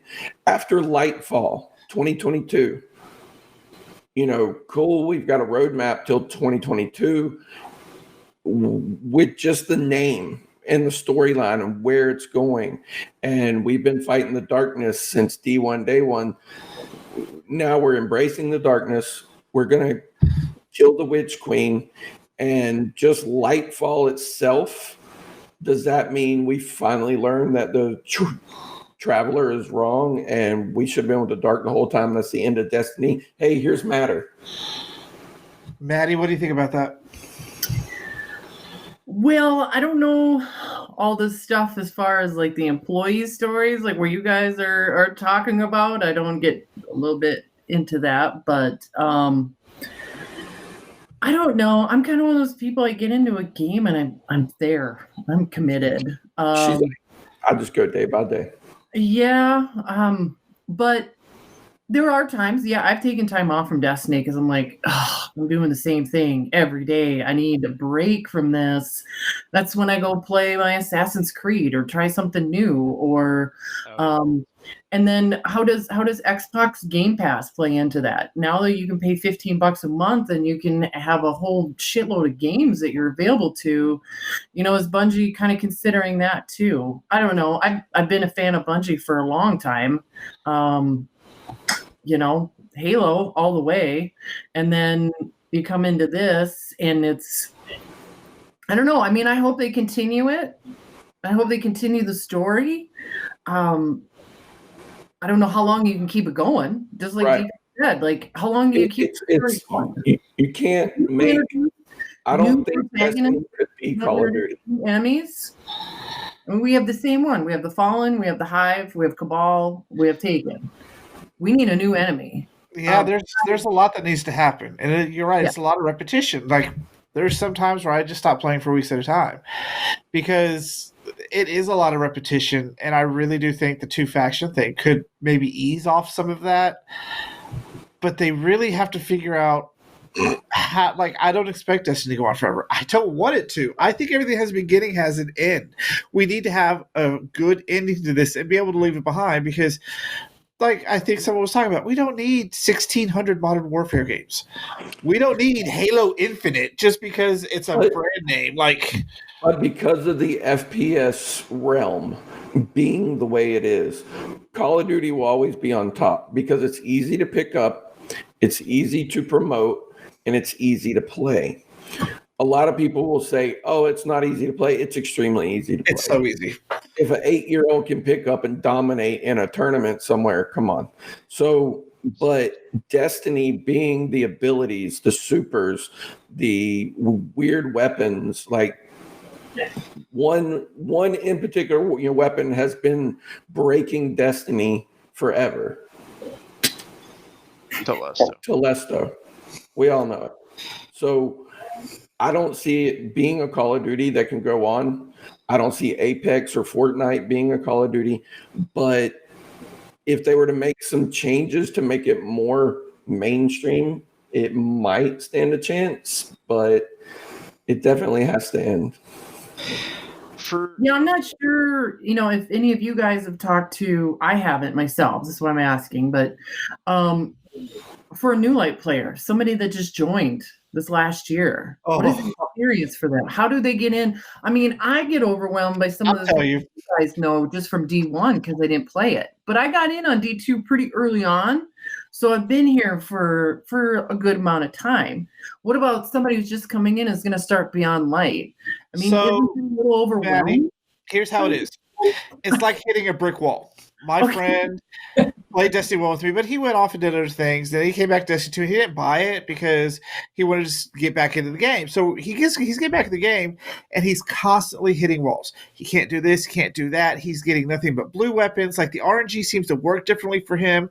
He has capped out at like 10-10. He can't get any higher than that. He cannot do half the activities in the game. He couldn't do the weekly means to an end quest that we got from the wall. It took him forever even to just be able to use the Umbral Ingram machine. He could get no missions from it. He could turn things in, but would get absolute crap. Like, he literally was so mad he didn't want to keep playing because he couldn't do nightmare hunts. He couldn't do, like, until it hit Games Pass, there was nothing he could do. Yeah, new lights are way too limited, and the system isn't there. They should not even do it. And now that they're getting rid of over half that content, there's going to be even less for them to do. So he's already bought his season pass for next season. He's ready to go, but I was going to text you, say, do you want to come help me try to figure out how to handle this? Because we could do nothing. Oh, well, let's go get you this pinnacle gear. Can't do a Nightfall. Okay. Let's go do I feel that's where bullet heads can come in very handy. We are a sizable clan. We do have a very elaborate Discord, which is what I enjoyed when I joined about 2 or 3 years ago. There's always someone willing to help. Arctic's willing to help in anything, really. I'm willing to help in anything. We have a lot of people that will help and put you on the path to, okay, you're stuck here. What have you done so far? You tell us. And being so, question then, how many New Light players are there, do you think? Because maybe that's something we need to look into, because literally New Light players can do like 2 things, and that's it. I'm talking, like, I would get amazing things out of a strike. He'd get like blues at barely his light level. It's the leveling system. You have to know how to do it. You do your tier 1s, then you do your tier 2s, then you do your tier 3s. With the tokens going away, you got to do it. That's one step out of leveling. But the biggest source, and nobody wants to hear it other than Arctic and myself, the biggest source of leveling is comp. Comp, every weapon drops higher. I don't know how many of the PvP modes he could get into, because we did trials. Everything but trial. Well, yeah, he could get into trials too, but he could do Gambit, and we did some PvP, but he seemed to just hit this really low cap, and he could not get past it. Like, I'm pretty sure the RNG works differently for that, and it was just like I would get him the 3 missions for the pinnacle weapon, didn't do anything for him. He didn't even, like, I think he got purple. That's like his same level. It's like we were comparing what he was getting compared to what I was getting. Like, I understand the whole leveling system. We went through it all. He gets it, but he just kept hitting this wall of, I cannot get past this point. He was getting, so he did a strike where he got absolutely nothing out of it. Nothing. I tell people, go to comp. Yeah. Once you've hit that soft cap and you've done your powerfuls in order all week, and then you've done your pinnacles that week, for all your characters. If you're a 1-person character, cool, you only got to do it once.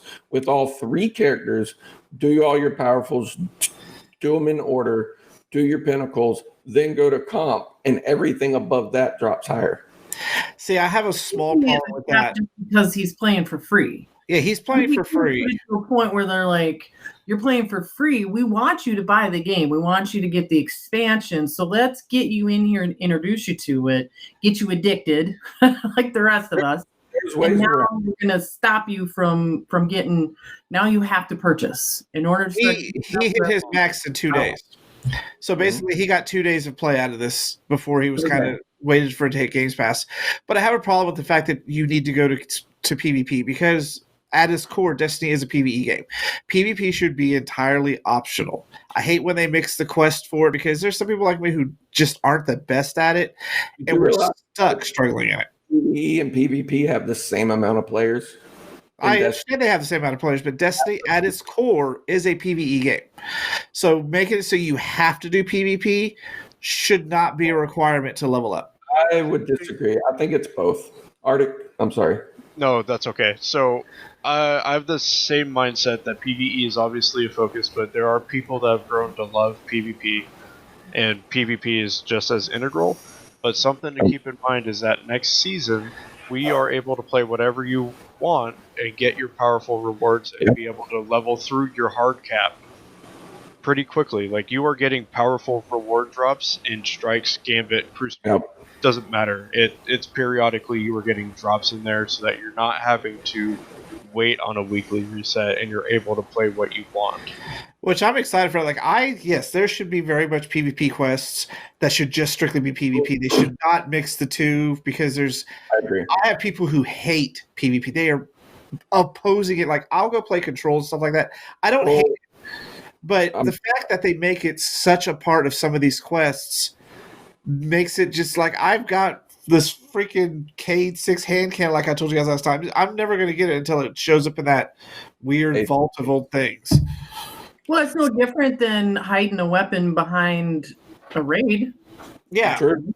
Which I've not gotten any weapons from any of those raids, just so y'all know. I was like, look, if you play GOS, or only expect to get, it's the raid of the energy weapons. So I don't agree to a certain point, but I do agree. If you're going to lock a weapon behind the Crucible, behind Vanguard, behind the raid, and they're going in the right direction, or they were, like probably the most overpowered weapon or the two most in Destiny was the Recluse and the Mountaintop, and they were both locked behind PvP. Do I agree with that? No, I don't.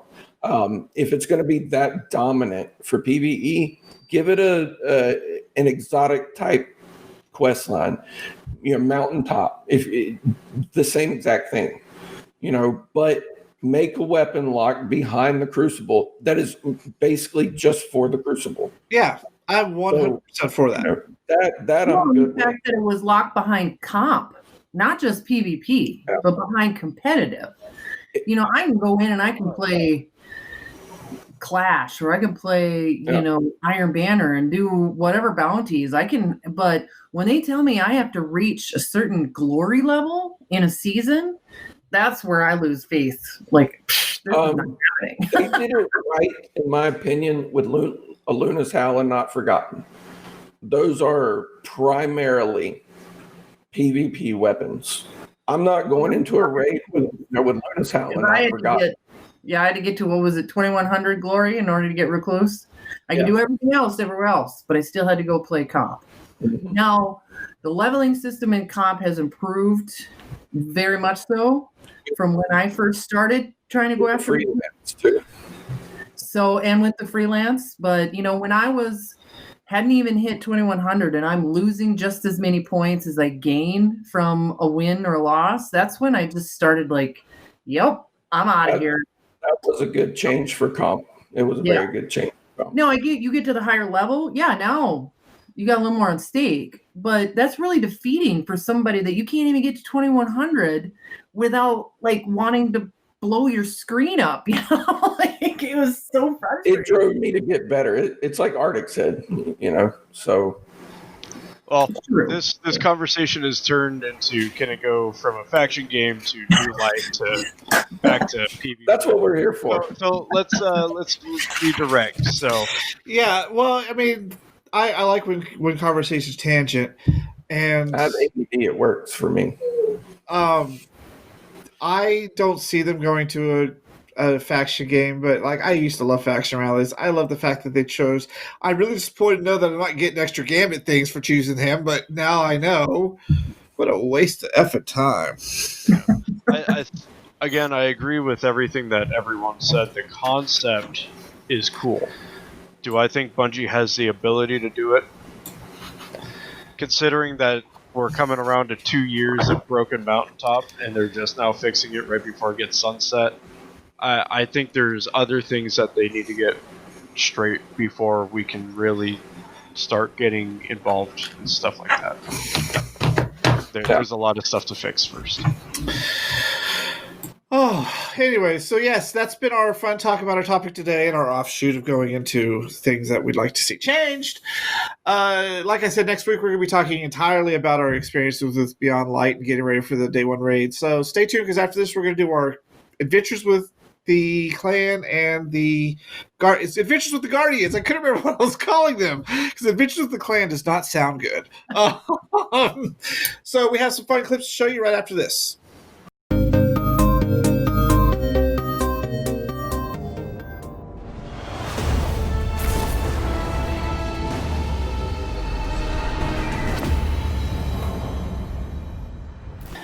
Well, it's been a great show, everyone. We've had so much fun with you, but we're not done yet. It is time for Adventures with our Guardians from the Clan. We've had some people send us some clips to show, which we always want to see your clips. Be they funny, be they something awesome. This week is a lot of awesome. I'm just going to tell you that now.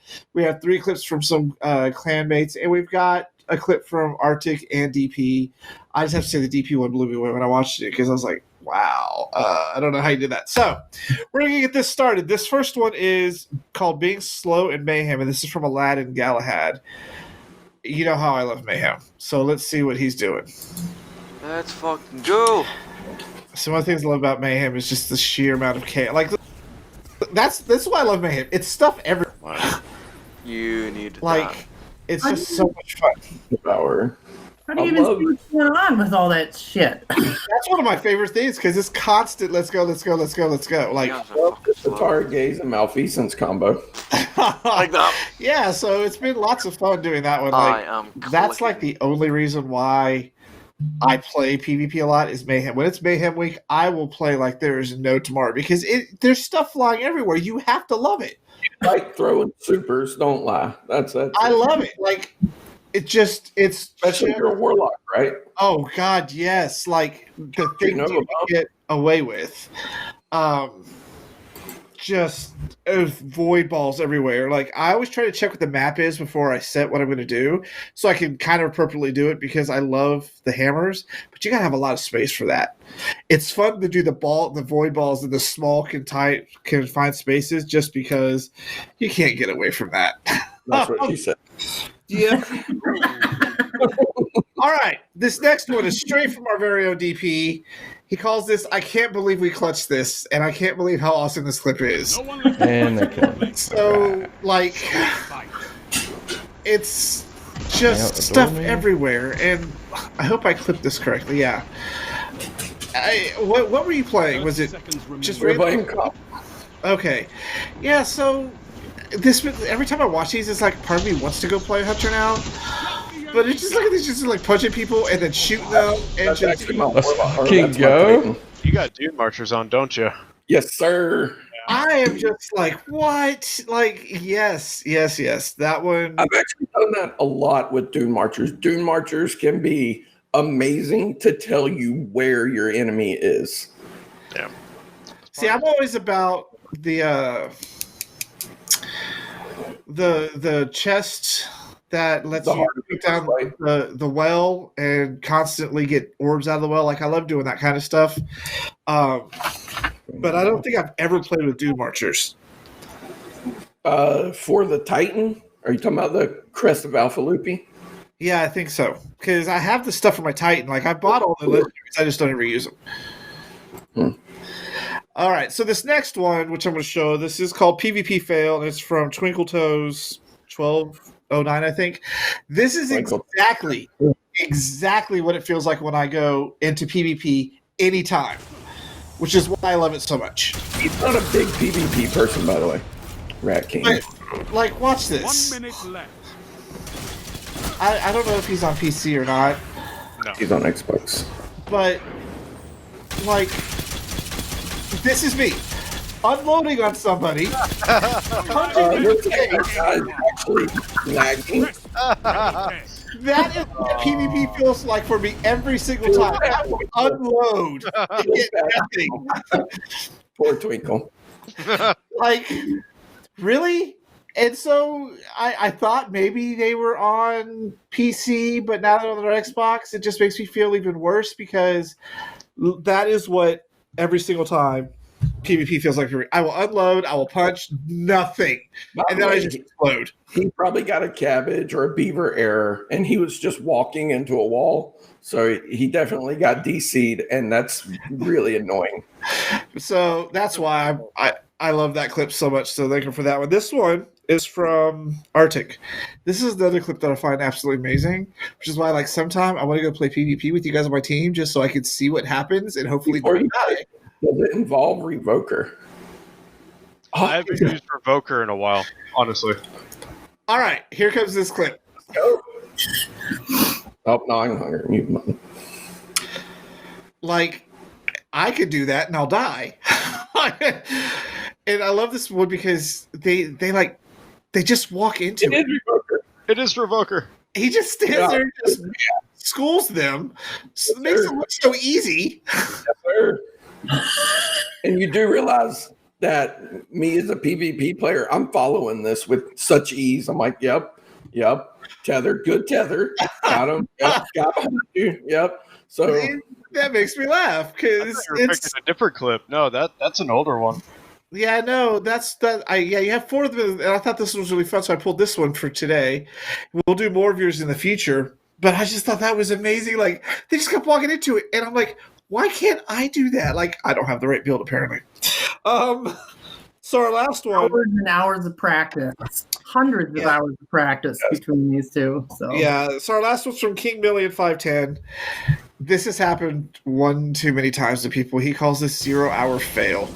Oh, this will be fun. I just got done doing this. I know. Yeah, Go. I loved when I did this one, and nobody bothered to tell me. I knew it was coming. Yeah. I know that wall well.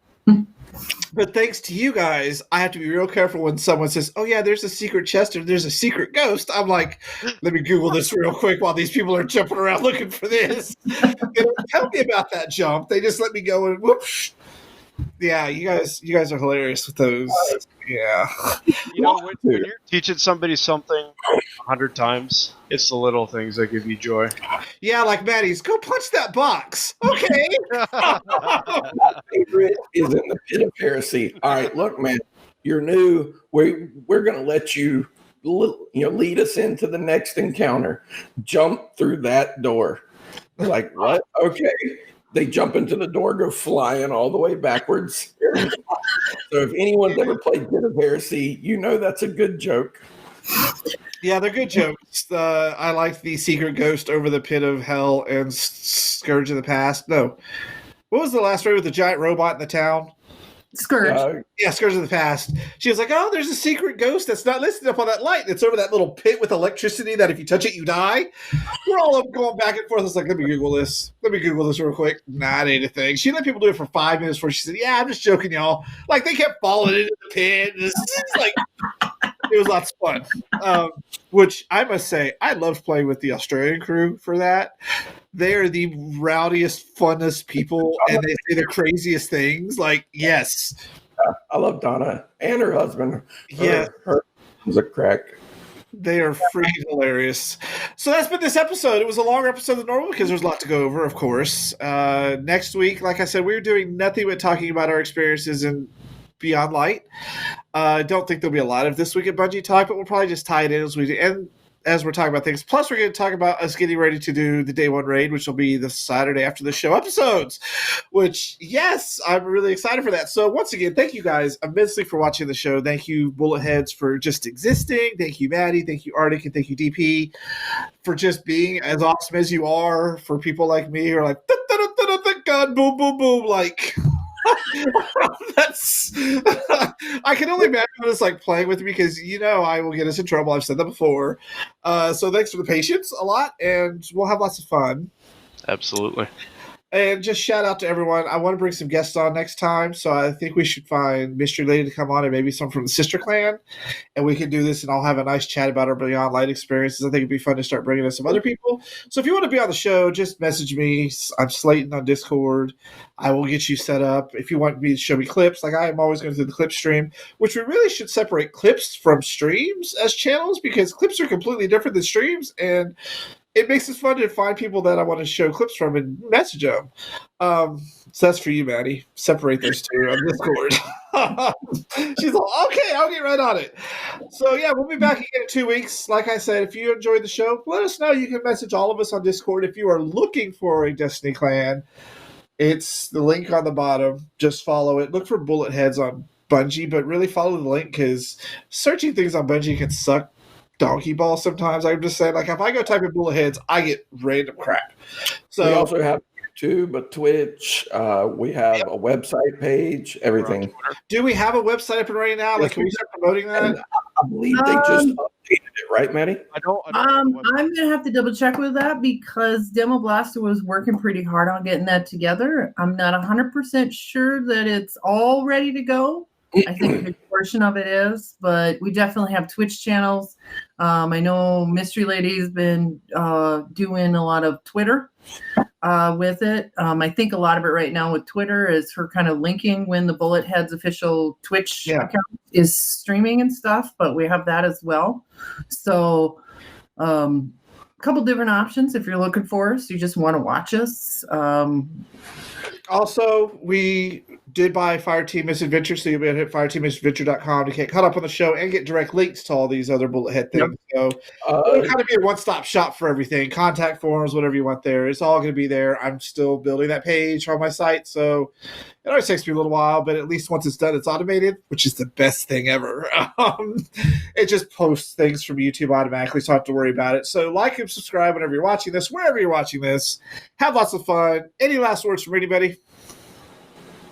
Everyone got real quiet. Guardians. They're like, we've been talking for 2 hours about gun changes, man. That's still going. I'll keep going all day long about PvP, brother. You know what? 8 days. And that's what I'm talking about. New content. We'll have lots of fun. So I know I'll be streaming I took the 2 days off. I'll be streaming pretty much all day. I know we're all going to be streaming the freaking raid day one. Are we all doing the raid day one? Yes, I believe you two are together and DP and I are together. Just to put it out there, we have Twinkle on our team. We have Arctic on our team. We have Mirza on our team. So feeling pretty confident, Arctic, that this could be us. Well, I've got Maddie and Fireman and these awesome other people. So good luck with that. We got Strange with us too. So yep. Good friendly competition. Fire and DB. Is there a competition going on between us? Yes, there is. Whoever, no, it has to be a full Bullet Heads fire team. We have one that is. Yeah, there is a team that has a guy that's from a different one, and that's fine. I want everybody to get together and get team. But the first full fire team of Bullet Heads that completes the new raid will get a clan first tag in Discord. Tag Arctic. Maddie, we can't lose to them. You realize that, right? Because they will be insufferable. Yeah, I'm down for a very big time commitment. They're like, we can solo trials and we beat y'all in raid. Ooh, single characters. It'll be a good time. Yeah. And we're not limited to the first 24 hours. I mean, if it's anything like Garden, we could be looking at 2 days before somebody actually gets a completion. Who knows what the new raid's going to be like? So it's just. I have a feeling we'll be able to figure it out. Fog being revamped. I suggest that also be a clan event. Just put that out there. Okay. For what? For VOG. It's getting revamped. So let's do it. That could be a monthly event thing. That'd be lots of fun. I need to do more raids. I'm so used to just doing a raid once and moving on. Destiny 2, like Destiny 1, I did Crota like every other week. So I just need to get used to doing more raids. That's why I'm really excited for doing day one. So you'll be able to follow all of our streams. I think I'm going to try to pull all of our team, Maddie, their stream keys and put them into one so people can watch all of us at once. And I'm going to test that functionality out because I've got the things to do it. We may as well do it. Which means I better get the Twitch app on my Xbox, huh? So I can be. The only way that you can squad stream on Twitch is if you're a partner, not affiliate. Partner. See, I have programs that all you do is you send me your Twitch stream key and it becomes RMT pool source, and I can put all of them into a screen. And if someone's managing it, they can focus on one screen at a time. I want to test it so that you guys can use it in the future. I'm supposed to be able to do it here in Restream, but I'm not quite sure how that works yet. I know I can do it in Manicam because I've already tested it. So it'll be lots of fun. I think the second time I actually like the Restream a lot better than I like Skype. Yeah, Skype is hit or miss for me. It's just my problem with Restream, we're still going, but is that I'm limited to layout options, whereas in Manicam I can do whatever I want. Okay. And I really like to control everything down to the last minute detail when I'm doing these broadcasts. So, yeah, so the Twitch will be lots of fun, and their day one will be lots of fun. And it's time to go. We've had I think it's been 2 hours now. Just having fun talking with everybody, and honestly, I am surprised he can still talk. So that's it for this time. We will see you guys in 2 weeks after Beyond Light comes out, so enjoy it and get caught up with us then. Yep. Later, guys. Bye, everybody. Hold on to your ghosts. Oh yes, the battle lines have been drawn. Amuse me, Traveler Spawn. You're on the edge of victory. Annihilate them. As if my life wasn't hard enough already. If you think this armor is impressive, you should see me out of it.